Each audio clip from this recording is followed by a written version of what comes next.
Hola, ¿qué tal? Mi nombre es Mariana Martínez Vargas y actualmente estudio la carrera de Nutrición y Tecnología en Alimentos. En esta ocasión les voy a explicar lo que son los factores de transcripción nuclear para la clase de nutrigenómica. Pensar qué son los factores de transcripción nuclear. Son todas las vías de transducción de señales que entran en el núcleo y tienen un impacto en un gran banco de genes diana. La consecuencia final de la señalización a través de las oncoproteínas como la RAS o la ABLN es la estimulación inadecuada y continua de factores de transcripción nuclear que dirige los genes que promueven el crecimiento. La autonomía de crecimiento puede producirse por consecuencias de mutaciones que afectan a los genes que regulan la transcripción del ADN. Numerosos oncoproteínas, como los productos de los oncógenes, como por ejemplo lo que es el MYC, el MYB, el JUN, el FOS y el RL. Actual y actualmente actúan como factores de transcripción que regulan la expresión de genes promotores del crecimiento como las ciclinas. Y bueno, para proseguir un poco más de resumen sobre lo que son los receptores, también estos son una clase de proteínas que se encuentran en el interior de las células responsables de detectar la presencia de hormonas esteroideas y tiroideas. Además, otra serie de moléculas. Estos receptores trabajan en concepto con otras proteínas que regulan la expresión de genes específicos y de este modo controlan en el organismo procesos de desarrollo, lo que podría ser lo que es la homeostasis y del metabolismo. También los receptores nucleares tienen la capacidad de unirse directamente con lo que llamamos el ADN y regulan así la expresión de genes adyacentes. Ahora vamos a pasar con lo que es la regulación, que la regulación es la expresión génica mediada por receptores nucleares que solo se produce cuando un ligando, por así decirlo, una molécula que afecta de algún modo el comportamiento del receptor está presente. La unión de ligandos a los receptores nucleares genera un cambio de conformacional en el receptor, el cual pasa a un estado activado que le permite alterar la expresión génica. La única propiedad de los receptores nucleares que les permite diferenciarse de otras clases de receptores en su capacidad de interaccionar directamente con el ADN y controlar así la expresión génica. Los receptores nucleares juegan un papel crucial tanto en el desarrollo embrionario como en lo que es la homeostasis que les hablé hace rato, en lo que es como tal un paciente o un individuo adulto. Y bueno, ahora hablaremos sobre lo que son los ligandos. Los ligandos que se unen y activan receptores nucleares incluyen sustancias lipofílicas tales como las hormonas endógenas, también lo que es la vitamina A, la vitamina D y perturbadores endocrinos xenobióticos. Debido a que los receptores nucleares regulan la expresión de un gran número de genes, los ligandos que activan estos receptores pueden tener efectos drásticos en el organismo. Muchos de estos genes reguladores están asociados con diversas enfermedades y cierto número de receptores nucleares se denomina receptores huérfanos, ya que no se conocen ligandos endógenos que se les unan. Algunos de estos receptores, como lo que es el FXR, LXR y PPAR, se unen a determinados intermediarios metabólicos tales como los ácidos grasos, los ácidos biliares y o esteroles. Con muy baja afinidad, se piensa que estos receptores podrían ejercer su función como sensores metabólicos. Otros receptores nucleares tales como el CAR y el PXR parecen funcionar como sensores de xenobióticos que activan la expresión de las enzimas del citocromo P450 implicados en el metabolismo de dichos xenobióticos. Ahora bien, para lo que es el mecanismo de acción, los receptores nucleares podrían ser clasificados con base de dos criterios distintos. según lo que es su mecanismo de acción o según su localización subcelular en ausencia de ligando.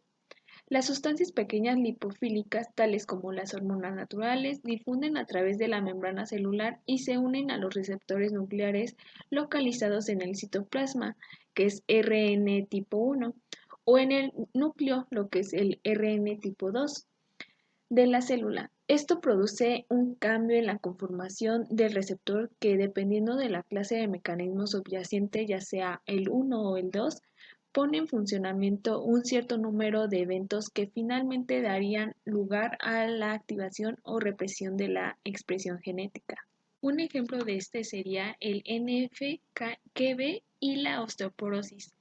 Los osteoblastos producen una sustancia llamada RANK, un ligando para el activador del receptor del NF-κB llamado RANKL en las células hematopoyéticas, el cual activa la diferenciación de osteoclastos y el mantenimiento de su función.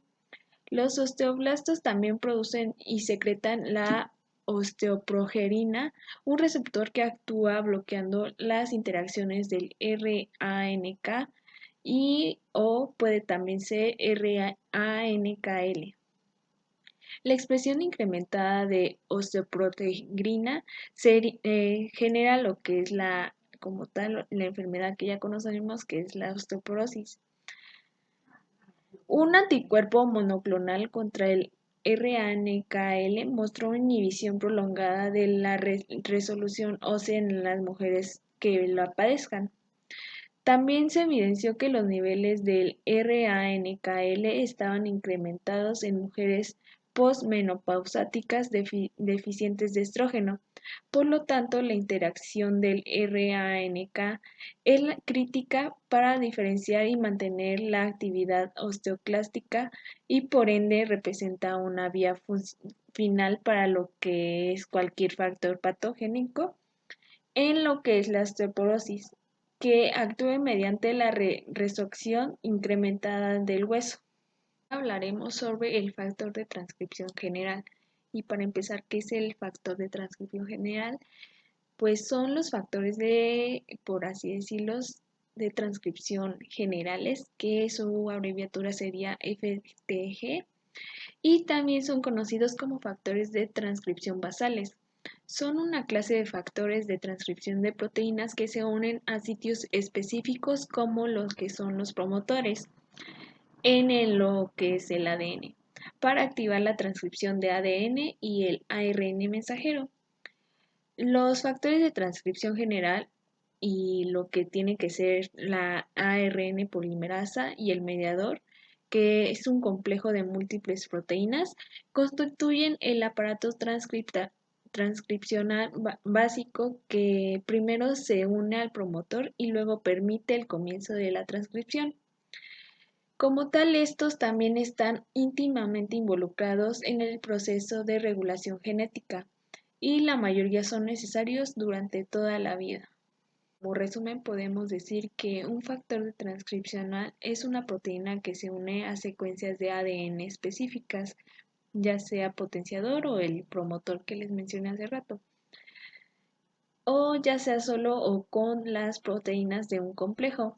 Para controlar la tasa de transcripción de información genética del ADN al ARN mensajero mediante lo que es la inducción, cuando actúa como activador, o en el bloqueo, cuando actúa como represor de la ARN polimerasa.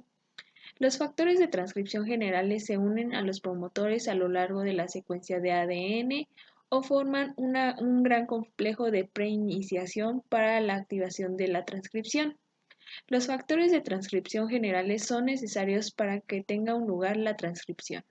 El organismo de bacterias, que el factor de sigma es una proteína necesaria solo para el inicio de la síntesis del ARN en las bacterias. Los factores sigma proporcionan especialidad de reconocimiento del promotor del ARN polimerasa y contribuye a la separación de la cadena de ADN. Posteriormente, el factor sigma se disocia del resto del ARN polimerasa para que pueda iniciarse la transcripción. El núcleo del ARN polimerasa se asocia con el factor sigma para formar la holoenzima de ARN polimerasa. El factor sigma reduce la afinidad del ARN polimerasa por el ADN inespecífico al tiempo que se aumenta la especificidad por los promotores, lo que permite que la transcripción se inicie en los sitios correctos. La enzima central del ARN polimerasa tiene 5 subunidades que suman el total de alrededor de 400 kDa. Debido a la asociación del ARN polimerasa con el factor sigma, la ARN polimerasa completa tiene 6 subunidades. Por ello, además, por ello tiene muchas bacterias que pueden tener múltiples factores o alternativos. En el nivel de la actividad de los factores o alternativos es muy regulados y pueden variar según las señales ambientales o del desarrollo. Por ejemplo, eso permite el desarrollo de las bacterias cuando se une o llega a alguna enfermedad, ya sea de estómago o alguna infección, ya sea, por ejemplo, también puede llegar en la garganta y de ahí se va regando en todo nuestro organismo. Otro ejemplo de mecanismo sería en lo que son las eucariotas y las arqueas. El complejo preiniciación de la transcripción es un gran complejo de proteínas que es necesario para la transcripción de genes que codifican proteínas en eucariotas y lo que son las arqueas. Forma un complejo con el promotor del ADN, por ejemplo la caja TATA, y ayuda a estabilizar lo que es el ARN polimerasa 2 en los sitios de inicio de la transcripción del gen, desnaturalizando el ADN y permitiendo la continuación y el comienzo de la transcripción. Les hablaré sobre el ensamblaje del complejo de iniciación de la transcripción, que como tal el ensamblaje de este complejo también tiene los siguientes pasos en su formación. La proteína TFID o el FTG más grande se une a la caja TATA del promotor por medio de su subunidad TBP, dando lugar al plegamiento del ADN del promotor. Luego las interacciones TBP de la TFIA reclutan la proteína al promotor. A continuación, el TBP recluta también lo que es la proteína que les mencioné hace rato, la TF2B, hasta el promotor, la ARN polimerasa 2 y la proteína TFIF se ensamblan para formar el complejo de la polimerasa 2. Y la TFIB ayuda al complejo polimerasa 2 al unirse correctamente. Tanto como es la TFIE y la FIIH se unen al complejo y forman el complejo de preiniciación de la transcripción. Lo que es la TFIIA, B, E y H se retiran una vez que comienza la elongación del ARN mensajero. El TFID permanecerá hasta que finalice dicha elongación. Las subunidades dentro de la proteína TFIH que tienen la actividad ATP, TPasa y helicasa generalmente generan lo que es la tensión helicoidal negativa al ADN. Esta tensión hace que aproximadamente una vuelta de ADN se desenrolle y forme el bude de transcripción. La hebra molde del bucle de transcripción se acopla a lo que es el sitio activo del ARN, que es la polimerasa 2, y luego comienza con la síntesis de ARN. Están los factores de crecimiento. La proliferación de muchos tipos celulares está regulada por los polipéptidos, que llaman factores de crecimiento. Estos factores pueden tener dianas celulares múltiples o limitadas y también pueden fomentar la supervivencia celular, el movimiento de contractilidad, la diferenciación y la angiogenina.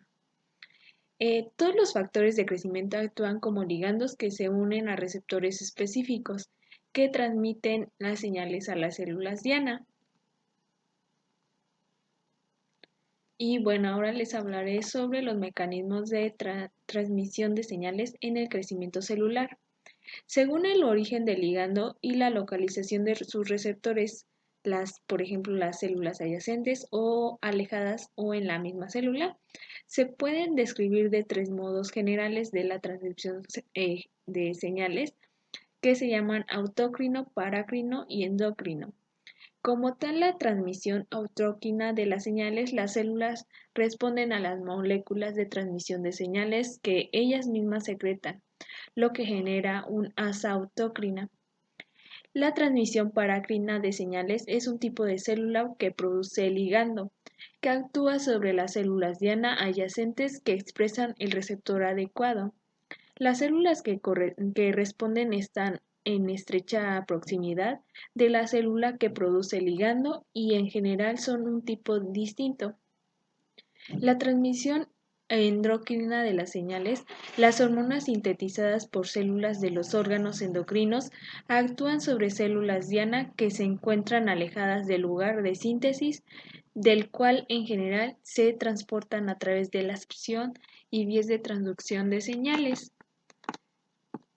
que como tal la unión del ligando a su receptor activa una serie de acontecimientos mediante las cuales las señales extracelulares se traducen al interior celular y condicionan cambios en la expresión de genes.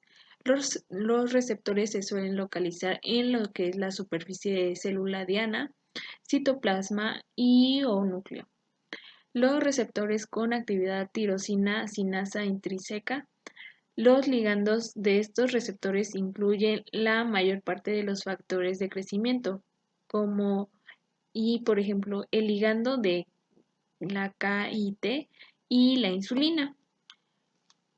Como tal, los receptores de esta familia tienen un dominio de unión al ligando extracelular o una gran transmembrana y una cola citoplasmática, dotada de actividad tirosina sinasa intrínseca.